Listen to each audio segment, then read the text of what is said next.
নমস্কার সকলকে, কেমন আছেন আপনারা? আজ আমি আপনাদের সাথে শেয়ার করব নিরামিষ আলু পটলের তরকারি রেসিপি। এই রেসিপিটি ভাত ও রুটির সাথে খুব ভালো লাগে।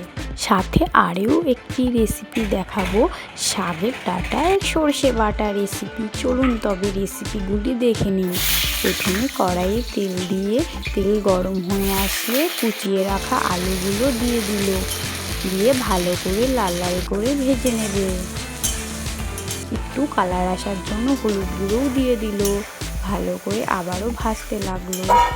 আলু ভাজা কমপ্লিট, নামিয়েও নিল। আবারও কড়াইয়ে তেল দিয়ে তেল গরম হয়ে আসলে শুকনো লঙ্কা, তেজপাতা ও পাঁচফোড়ন দিয়ে দিল। একটু ভাজা ভাজা হয়ে আসার পর আগে থেকে কেটে রাখা পটলগুলিও দিয়ে দিল। দিয়ে এই পটলগুলি ভালো করে লাল লাল করে ভেজে নিতে হবে। তাই সব কিছু ভালো করে মিশিয়ে নিয়ে লাল লাল করে ভেজে নেবে। পটলগুলি তাড়াতাড়ি সেদ্ধ হওয়ার জন্য সামান্য পরিমাণে লবণ দিয়ে দিল। দিয়ে আবারও সব কিছু ভালো করে মিশিয়ে নিচ্ছে।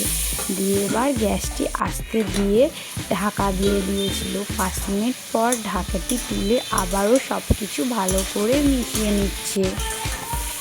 অনেকটাই লাল লাল হয়ে এসেছে, তাও আরেকটু ভাজতে হবে, কারণ পটল একটু বেশি সময়ই নেয় ভাজতে। এবার আগে থেকে ভেজে রাখা ওই আলুটিও দিয়ে দিল।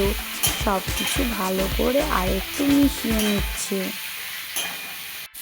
এবার অনেকটাই লাল লাল হয়ে ভেজে এসেছে, তাই আগে থেকে বেটে রাখা আদা, লঙ্কা, জিরে বাটাটা দিয়ে দিল। দিয়ে সব কিছু ভালো করে আবারও মিশিয়ে নিচ্ছে।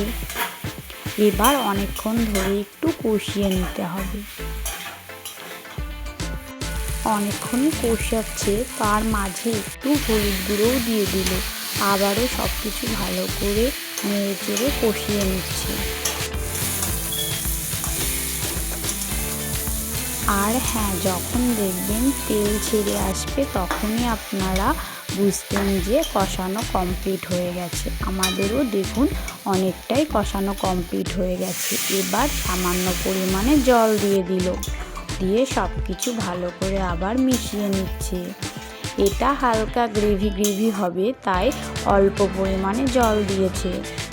সব কিছু ভালো করে নাড়াচাড়া করে সামান্য পরিমাণে লবণ দিয়ে দিল, কারণ আগেও সামান্য লবণ দিয়েছিল। আপনাদের স্বাদ অনুসারে দেবেন। আবারও ঢাকা দিয়ে দিয়েছিল। ঢাকাটি তুলে আবারও সব কিছু ভালো করে মিশিয়ে নিচ্ছে। একটু ফুটতে দেওয়ার জন্য রেখে দেবে।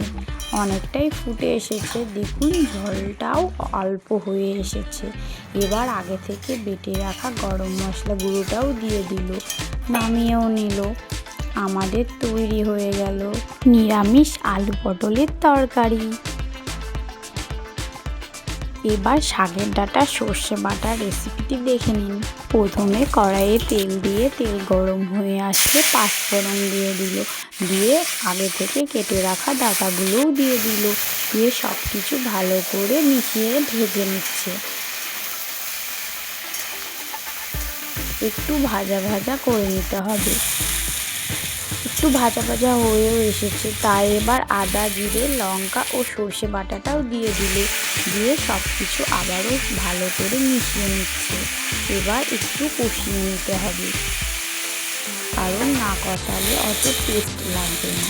তাই ভালো করে একটু কষিয়ে নিচ্ছে। এবার আপনাদের স্বাদ মতন লবণও দিয়ে দিতে হবে। দিয়ে একটু হলুদ গুঁড়োও দিয়ে দিল। আবারও সব কিছু ভালো করে মিশিয়ে নিয়ে অনেকটাই কষা কষা হয়ে এসেছে, তাও ভালো করে আবারও সব কিছু নাড়াচাড়া করে নিয়ে এবার সামান্য পরিমাণে জল দিয়ে দিতে হবে, যাতে ডাঁটাগুলো সেদ্ধ হয়ে আসে। এবার সেদ্ধ হওয়ার জন্য একটা ঢাকা দিয়ে দিল।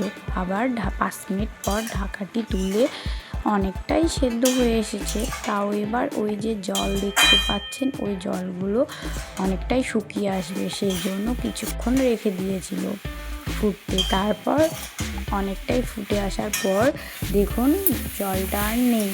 অনেকটাই শুকিয়ে এসেছে, তাই নামিয়েও ফেললো। আমাদের তৈরি শাকের ডাঁটার সর্ষে বাটা। এই রেসিপিটি ডাল ভাতের সাথে খুব ভালো লাগবে খেতে।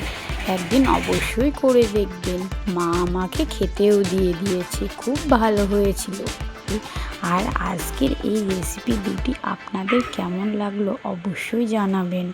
আর ভালো লাগলে একটি লাইক ও কমেন্ট করবেন। আর চ্যানেলটি সাবস্ক্রাইব করা না থাকলে অবশ্যই সাবস্ক্রাইব করবেন। আবারও দেখা হবে নতুন কোনো রেসিপি নিয়ে।